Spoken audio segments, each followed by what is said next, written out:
Bienvenue sur le podcast Drôle de Naturo, présenté par Marie et Hadza. Ici, on vous parle de la naturopathie en toute simplicité.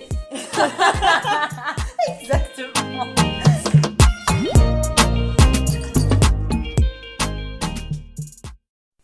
Bonjour Marie.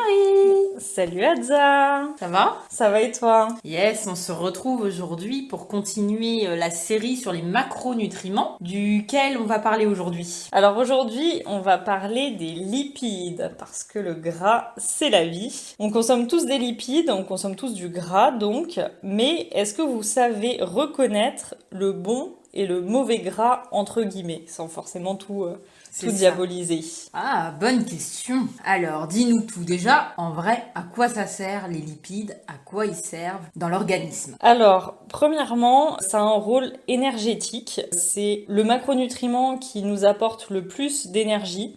Avec 9 kilocalories par gramme, c'est celui vraiment dont on a le plus besoin. Ensuite, il a un rôle structurel. J'allais dire, excuse-moi Marie, ouais. Et c'est d'ailleurs pour ça que souvent, les personnes qui vont faire, entre guillemets, un régime ou qui vont chercher à perdre du poids, c'est souvent pour ça qu'ils vont diaboliser, comme on dit, les lipides, parce qu'ils se disent que c'est tellement calorique qu'en gros, il faut les diminuer. Mais sauf qu'on va voir que finalement, c'est pas toujours une bonne idée. Exactement, on va tout vous révéler. Le gras n'aura plus de secret pour vous. Donc du coup, il a aussi un rôle structurel dans le sens où il compose nos membranes cellulaires. C'est ce qui va permettre le bon fonctionnement de nos cellules et de nos organes. Ça va permettre aussi d'avoir des bons échanges entre ces cellules si les membranes sont fluides. Et on verra comment garder une bonne fluidité membranaire grâce à certains gras. Yes, après on peut dire que les lipides ils ont aussi un rôle fonctionnel puisqu'ils vont rentrer dans la composition par exemple à travers le cholestérol de certaines hormones. Donc le cholestérol est indispensable pour fabriquer les hormones stéroïdiennes. Donc par exemple le cortisol qui a un rôle dans le stress notamment, et aussi les hormones sexuelles avec la testostérone, les œstrogènes principalement, et aussi dans la synthèse de la vitamine D et de la bile pour la digestion. Il y a aussi d'autres rôles fonctionnels, puisque du coup les lipides ils vont permettre de réguler l'inflammation en fonction de la qualité des lipides. On va avoir certains lipides qui vont favoriser une action qu'on va dire anti-inflammatoire et d'autres au contraire qui vont avoir une action plutôt pro-inflammatoire. Et donc c'est là où le choix des lipides est important puisqu'en fonction du type de gras qu'on va prendre, on peut favoriser ou au contraire diminuer l'inflammation. Et puis dans les rôles fonctionnels, la dernière fonction, ça va être le transport et l'assimilation des vitamines liposolubles qui sont les vitamines A, D, E et K.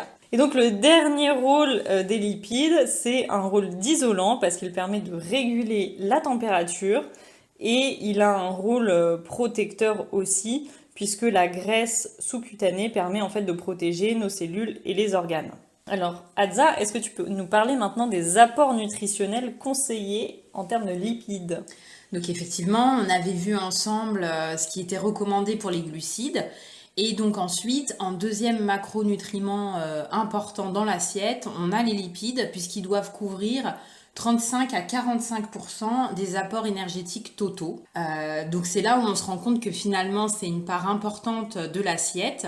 Et après, il faut que ce soit équilibré en termes de type de lipides, puisqu'effectivement on a différentes formes de lipides en fonction de leur composition. Donc les lipides en fait c'est un assemblage d'acides gras et il y a différents types d'acides gras. Il y a ce qu'on appelle les acides gras saturés et les acides gras insaturés. Donc dans les acides gras insaturés, il y a les monoinsaturés et les polyinsaturés. Donc on va commencer Marie peut-être avec les acides gras saturés et puis ensuite on fera les autres. Ouais. Donc en termes d'acides gras saturés, on les trouve la plupart du temps d'origine animale, donc ça va être le beurre, le lait, la viande, mais l'huile de coco, de palme et de cacao sont aussi des acides gras saturés. En général, les acides gras saturés sont solides, ils sont nécessaires pour les cellules, mais effectivement, s'il y en a en excès, c'est ce qui va favoriser la rigidité de nos cellules. Les acides gras saturés, ils ont un rôle qui est purement énergétique et ils contiennent également des vitamines, les vitamines liposolubles A, D, E et K. Donc c'est pour ça qu'ils sont aussi intéressants. Ensuite, dans les acides gras, on a aussi, comme le disait Adza tout à l'heure, des acides gras monoinsaturés. Donc ça concerne en fait ce qu'on appelle les oméga 9. On va retrouver dans ces acides gras monoinsaturés donc les oméga 9, l'huile d'olive, de colza, les avocats, la graisse d'oie également, l'huile de noisette. Ces acides gras monoinsaturés, ils permettent d'abaisser le taux de cholestérol sanguin. Ils permettent de faire diminuer donc ce qu'on appelle le LDL cholestérol et de diminuer les maladies cardiovasculaires. On vous en parlera un petit peu plus tard. Et en fait, les acides gras monoinsaturés, donc surtout l'huile d'olive, c'est vraiment la base de la cuisine méditerranéenne qu'on va très souvent proposer en fait en consultation. Souvent, on essaye de tendre vers l'alimentation. Voilà, vers cette alimentation-là. Ensuite, je vais laisser Adza vous parler des acides gras polyinsaturés. Exactement. Donc, dans les acides gras polyinsaturés, on a deux lignées, on va dire, principales, qui sont les oméga 3 et les oméga 6. La particularité de ces acides gras, c'est qu'on les dit essentiels parce qu'en fait, le corps n'est pas capable de les fabriquer lui-même, contrairement aux autres acides gras, et que donc ils doivent obligatoirement être apportés par l'alimentation. Donc on va voir dans un second temps qu'en fait ce qui est très important c'est l'équilibre oméga 6, oméga 3, mais je vais d'abord vous parler un petit peu de l'origine de ces deux types d'acides gras. Donc les oméga 3, on les trouve principalement dans les huiles végétales de noix, de colza, de cameline, de lin et de chanvre. Et on trouve également des oméga 3 dans les produits animaux, principalement les poissons sauvages. Donc ça peut être le maquereau, le hareng, la sardine, le saumon. La truite. La truite, exactement. Tous les petits poissons, plutôt, on va privilégier, du coup, pour qu'ils soient plutôt en début de chaîne alimentaire et qu'il y ait moins de mercure. Et ensuite, on a aussi les animaux, mais qui sont élevés, qui sont entre guillemets bien élevés, c'est-à-dire qui sont nourris avec des produits par exemple comme des graines de lin ou de l'herbe, de la bonne herbe. Exactement, et de la bonne herbe. Et les produits donc de la filière BBC, c'est-à-dire bleu blanc cœur, puisque c'est également des animaux qui sont nourris avec des graines en fait enrichies en oméga 3. Et ensuite donc on a les oméga 6 que eux on va trouver plutôt dans les huiles végétales de maïs, de tournesol, de soja, de cartame, de pépins de raisin. Donc déjà la première chose qu'il faut savoir par rapport aux huiles végétales, c'est qu'on vous préconise plutôt de les acheter bio et pressées à froid et d'éviter toutes les huiles hydrogénées et transformées, donc trans, puisque du coup, certes, elles vont être plus stables, donc c'est pour ça en général que dans l'agroalimentaire, dans les industries agroalimentaires, ils utilisent beaucoup d'huiles hydrogénées et ultra transformées parce qu'en fait, elles sont stables, donc ça permet de conserver plus longtemps les produits fabriqués avec ces huiles. Mais du coup, elles perdent leurs propriétés et elles sont aussi néfastes finalement pour l'organisme. Donc vraiment, c'est important de privilégier des huiles pressées à froid et plutôt d'origine biologique. Et lorsqu'il s'agit des huiles riches en oméga 3, on vous préconise de les conserver du coup au réfrigérateur puisqu'elles sont plutôt instables et qu'on va donc augmenter leur conservation même s'il faut les consommer plus rapidement que des huiles pauvres en oméga 3. Ouais, quand on dit qu'elles sont instables, en fait, c'est surtout qu'elles peuvent s'oxyder rapidement. Et ça, vous le voyez, par exemple, quand vous achetez une huile de lin, parce que ça s'oxyde assez rapidement, c'est ce qui va avoir, c'est une huile qui va avoir une odeur un peu rance, comme ça, voilà. Ça, c'est une huile qui est oxydée et qui, du coup, n'est pas forcément utile pour l'organisme. Effectivement. Donc, les oméga 3 et les oméga 6 sont tous les deux indispensables, comme je l'ai expliqué, puisque ce sont des acides gras essentiels qui ne sont pas fabriqués par l'organisme. Mais il est important qu'il y ait un certain ratio, un certain équilibre entre les oméga 6 et les oméga 3. Il faut savoir qu'on préconise un rapport de 5 oméga 6 pour 1 oméga 3. Qu'est-ce que ça signifie? Les oméga 3 et les oméga 6 utilisent une même enzyme pour être assimilés dans l'organisme et pour être utilisés. Il faut savoir que les oméga 3, lorsqu'ils sont transformés, ils vont permettre de déboucher sur ce qu'on appelle l'EPA et le DHA, qui vont donner des prostaglandines qui vont moduler l'inflammation. C'est pour ça qu'on a tendance à dire que les oméga 3 sont anti-inflammatoires, mais finalement elles vont permettre vraiment, grâce aux prostaglandines, de moduler l'inflammation. Alors que les oméga 6, en fait, lorsqu'elles subissent la transformation, elles vont d'une part donner naissance à des prostaglandines également anti-inflammatoires, donc ça c'est le cas notamment de l'huile de bourrache et de l'huile d'onagre, qui sont utilisées respectivement pour les bienfaits sur la peau et sur le cycle menstruel de la femme. Et en bout de chaîne, les oméga 6 peuvent donner au contraire des prostaglandines pro-inflammatoires, c'est-à-dire qu'elles vont favoriser l'inflammation. Et c'est là où l'équilibre est important, puisque finalement, si on consomme trop d'oméga 6, l'enzyme ne pourra plus être utilisée dans la lignée des oméga 3 et donc on va avoir uniquement des prostaglandines pro-inflammatoires et on va avoir une inflammation importante dans l'organisme. C'est pourquoi l'équilibre est important. Et les oméga 3, donc, par le biais de cet aspect modulateur de l'inflammation, ils vont permettre effectivement d'avoir un effet protecteur au niveau des maladies cardiovasculaires. Donc, elles ont vraiment un rôle de régulation de l'inflammation et elles vont avoir un effet positif sur notre santé. Et en fait, je pense que il y a un amalgame qui est parfois un petit peu fait. Enfin, on a tendance à aller tout de suite à l'essentiel, à dire que l'oméga 3 est anti-inflammatoire. Mais il faut savoir, comme tu parlais de lignée d'oméga 3. En fait, dans notre organisme, dans le corps, à partir du moment où on assimile un oméga 3, donc par exemple de l'huile de colza, il y a plein de réactions en chaîne qui se font pour au final que ça se transforme en EPA et DHA. Mais il se trouve que dans la vraie vie, comme ces réactions sont multiples, il est rare à partir d'une huile de colza ou d'une huile de noix de réussir à fabriquer de l'EPA et de la DHA.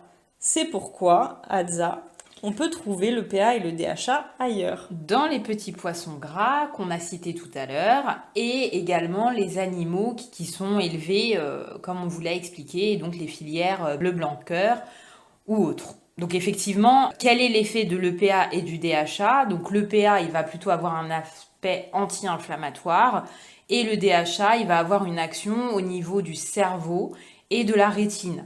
Donc ils sont vraiment très importants, notamment par exemple pour une femme enceinte, au cours de la grossesse ou aussi pour les enfants. Et après, évidemment, puisque le cerveau est constitué de gras et qui a besoin d'en apporter, puisqu'on ne le synthétise pas et que, comme tu l'as expliqué, les apports végétaux ne permettent pas de synthétiser cet EPA et ce DHA. Ouais, alors il y a des alternatives pour les personnes qui sont véganes avec des algues. Voilà, il y a certains compléments alimentaires, mais du coup, d'où l'intérêt de se complémenter quand on est végétarien ou végane, c'est que le PA et la DHA, ça ne se trouve pas dans l'huile de colza, dans l'huile de noix, etc., etc. Donc c'est vraiment des molécules qui sont essentielles pour l'organisme. Je dirais même que en dehors des personnes qui ne consomment pas de poisson, même dans la population générale, en général, on n'en consomme pas suffisamment. Ouais. Donc c'est vrai qu'on préconise pour avoir des taux de PA et de DHA suffisants de consommer 2 à 3 fois par semaine des petits poissons gras. Donc j'aurais tendance à conseiller aux personnes qui n'en consomment pas cette quantité de penser à faire des cures de complémentation en oméga 3 de temps en temps dans l'année. Ouais. L'essentiel étant quand même de l'apporter à la base dans l'assiette avant d'aller se complémenter. Donc n'hésitez pas si vous aimez ça, parce que c'est pareil, après il y a toujours l'histoire de goût aussi. Et c'est pratique, surtout l'été d'ailleurs, et si vous n'avez pas le temps de préparer vos gamelles de repas pour le lendemain au boulot, vous achetez une salade, vous la complétez d'une boîte de sardines, d'anchois, de harengs ou ce genre de choses, avec un petit riz, quinoa ou quelque chose comme ça pour les glucides. Mais voilà, vous pouvez apporter 2 à 3 fois par semaine un petit poisson gras, comme le disait Adza, donc une petite boîte de poisson. Exactement. On voulait également faire une aparté sur le cholestérol, parce que c'est vrai qu'en général, le cholestérol, il a un peu mauvaise Réputation de réputation. pauvre. Exactement, on a tendance à dire oh là là, tu manges trop de cholestérol, faut arrêter les œufs. Alors, le cholestérol, vraiment, il ne faut pas le diaboliser. Pourquoi? Parce qu'il est essentiel, comme on vous l'a expliqué, pour fabriquer déjà certaines hormones, les hormones stéroïdiennes.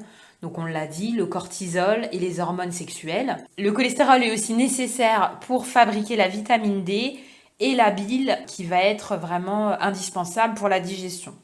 Et vitamine D pour le système immunitaire. Exactement. Alors, du coup, dans le cholestérol, vous entendez très souvent parler de HDL cholestérol, de LDL cholestérol, ce qu'on appelle le bon et le mauvais, entre guillemets, parce que nous, on y met de gros guillemets. C'est normal d'avoir les deux dans l'organisme. Le HDL, en fait, il faut savoir que c'est ce qui est transporté vers le foie. Donc, ça permet d'épurer le cholestérol qui est en excès. Le LDL, c'est ce qui va être transporté du foie vers les cellules. Et donc, il peut, quand c'est en excès, s'accumuler dans les artères et c'est ce qui va augmenter après le risque de maladies cardiovasculaires. Et on a tendance à penser que finalement le cholestérol, le mauvais cholestérol, celui qui est diabolisé sur nos prises de sang, il vient principalement de notre alimentation. Sauf que c'est pas tout à fait le cas. Finalement, ce cholestérol alimentaire, c'est à peu près 15 à 30% du cholestérol qu'on a dans notre organisme. Et le restant, c'est du cholestérol qui est fabriqué par l'organisme à partir de l'excès de sucre, de glucose et d'acide gras. Donc, finalement, c'est pas le fait de consommer, par exemple, plusieurs œufs qui va donner du cholestérol, mais c'est plutôt de consommer en excès du sucre et des produits gras qui vont inciter le corps à fabriquer de lui-même du cholestérol. Oui, donc attention aux produits industriels mentionnant baisse de cholestérol ou je ne sais plus comment c'est écrit dessus, mais voilà, toutes les margarines anti-cholestérol, etc., etc. C'est pas ça qui, en général, enfin voilà, c'est pas votre plaquette de beurre qui va, à part si vous mangez la plaquette en une journée, c'est pas ça qui va vous apporter le plus de cholestérol, enfin celui qu'on retrouve sur votre prise de sang, effectivement. Et c'est intéressant ce que tu dis, Marie, parce que c'est vrai que souvent ces produits, souvent des margarines, des types de margarines végétales, on s'aperçoit qu'en fait ce sont des produits ultra transformés. Si on regarde les ingrédients, il y a souvent de multiples ingrédients. Et finalement, certes, il y aurait une action anti-cholestérol, mais ce sont des produits qui sont ultra transformés et qui n'apportent donc pas de bons nutriments. Donc il vaut mieux consommer un bon gras comme le beurre qui va contenir par exemple de la vitamine A de manière raisonnable plutôt que d'utiliser des graisses transformées qui sont néfastes pour l'organisme. Oui, c'est ça, parce qu'en fait, le fait de chauffer, parce que souvent ces huiles aussi sont chauffées, le fait de les chauffer, ça va modifier la structure chimique de ce gras et donc c'est ce qui va aussi participer à la rigidification de nos cellules. Exactement. Et c'est d'ailleurs peut-être aussi le cas, on pourrait en parler, donc des triglycérides. Donc les triglycérides, c'est aussi un type de graisse finalement qui est fabriqué par le foie et qui est apporté aussi par l'alimentation, mais le plus souvent, c'est le foie qui le fabrique lorsqu'on va consommer en excès des lipides, du sucre ou de l'alcool. Donc les triglycérides, ils sont nécessaires, mais encore une fois, lorsqu'il y en a en excès, le foie, du coup, va synthétiser des triglycérides qui peuvent ensuite être néfastes pour l'organisme puisqu'ils peuvent amener à des problèmes cardiovasculaires. Bah écoute, je pense qu'on a fait le tour, Marie. Donc moi, je dirais qu'en conclusion, on va reprendre ce qu'on a dit au départ, c'est que le gras, c'est la vie. Et surtout, pourquoi c'est la vie? Parce que finalement, lorsqu'on choisit de faire un régime hypocalorique, par exemple, où on décide de réduire drastiquement notre part de lipides, le problème, c'est que lorsqu'on a un déficit de gras, on se retrouve très souvent également en déficit de vitamines, donc en carence de vitamines liposolubles, donc les vitamines qui sont transformées par le gras justement, les vitamines A, D, E et K qui sont indispensables. Et ça peut également avoir un impact sur la digestion puisque comme on vous l'a expliqué, le cholestérol rentre dans la composition de la bile qui va permettre une bonne digestion des lipides et donc un meilleur transit finalement. Donc quand il y a un déficit de cholestérol, il y a moins de bile et du coup la digestion se fait moins bien. Et lorsqu'il y a aussi un déficit en oméga 3, on va avoir une tendance à avoir une inflammation de l'organisme.